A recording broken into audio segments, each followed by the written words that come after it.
I think it's done for this limited time. Thank you.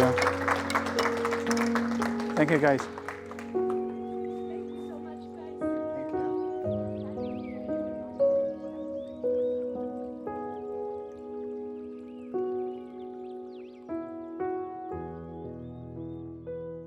Ladies and gentlemen, now we have one of the artists of this event, Qais Al-Sindy. How are you, Qais? How are you? Good, thank you.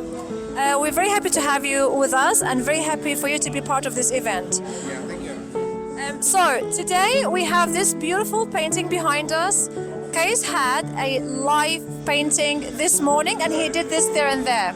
So I'm going to ask him about the meaning behind this painting. So what would you tell us about the meaning behind this painting? Yeah, this painting is one out of many of the series I titled Exiled. I did a lot of painting in this title about the people who were displaced and uprooted. They forced to move from their villages, countries, and homes in our areas because of the terrorism, because of the extremist people. And I experienced this myself, and I saw this when I was in Iraq, and I was working on my master's degree.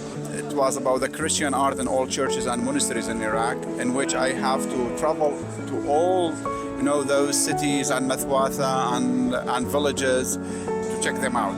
And while I was doing that, I saw a lot of our people, the Christian there, they were fearing after the fall of Baghdad in 2003, after invading Iraq.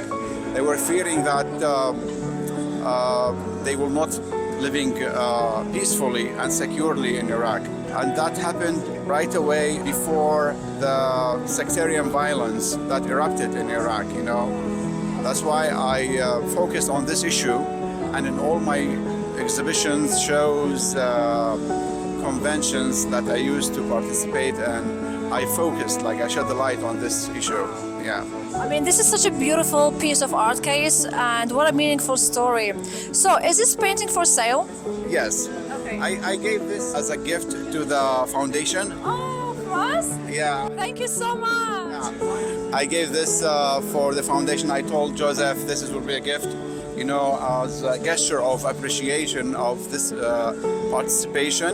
But I have the other three pieces that are for sale, and also they share the same concept, the same meaning about the people who are in exile, in diaspora, how the people they feel when they leave their countries, but their countries won't leave them, Yeah, and this is the main topic, main idea that I'm working on. That's amazing. Well, thank you so much for this precious gift. We absolutely appreciate it. I want to wish you all the best with your exhibitions, and we're very honored and happy to have you part of this event. Thank you. I am very happy, and I appreciate this opportunity to be here and share all these experiences with our fellow artists. It's a very nice experience. Thanks for the foundation. Thank you, Qais. Have a good day.